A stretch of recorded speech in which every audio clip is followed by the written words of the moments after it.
les technologies modernes pour l'installation de grands transformateurs garantissent faible taux d'humidité et des matériaux d'isolation jusqu'au début de l'exploitation.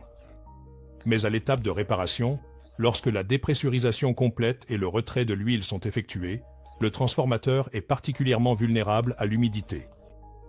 Dans un laps de temps relativement court, l'isolation solide en contact avec l'air ambiant peut absorber plus d'eau que pendant de nombreuses années d'exploitation. Cela limite les performances du transformateur et réduit sa durée de vie.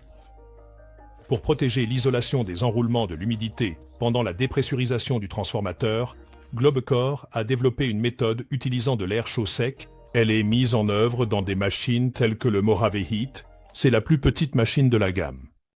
Ceci est une unité Mojave Heat avec une capacité de sortie d'air sec de 100 mètres cubes par heure. Sa hauteur ne dépasse pas 170 cm, sa longueur est de 135 cm et sa largeur est de 80 cm.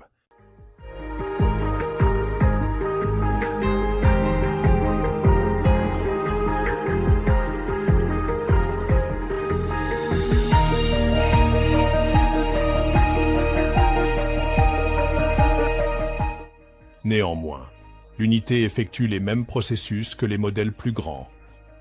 Tout d'abord, il s'agit du séchage de l'air ambiant et de la purge du réservoir du transformateur avec cet air. Dans ce mode, un ventilateur fait circuler l'air ambiant, travers une colonne de remplissage, colite. Le colite absorbe l'humidité de l'air et la capture dans ses granulés.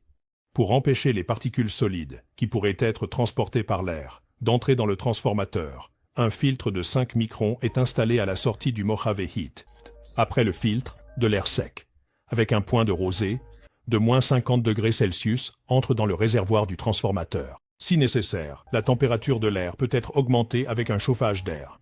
L'absorbeur contient 200 kg de zéolite à une température ambiante de 20 degrés Celsius et une humidité relative ne dépassant pas 80%.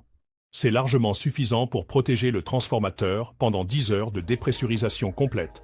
Le degré de saturation de la zéolite est déterminé par la méthode instrumentale. Après la saturation du colite avec de l'eau, le Mojave Heat passe en mode de réactivation du sorbant. L'air chauffé à une température de 400 à 430 degrés Celsius passe à travers l'absorbeur et emporte toute l'humidité contenue dans les granulés de colite.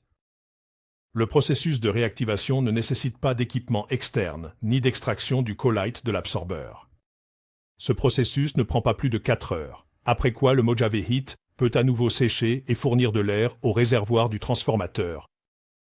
C'est ainsi que les unités Mojave Heat maintiennent les enroulements du transformateur en bon état, peu importe combien de temps le réservoir du transformateur est exposé. Dans la prochaine vidéo, nous allons examiner un modèle Mojave Heat plus grand et plus performant. Pour plus d'informations, visitez notre site web à www.globecore.com.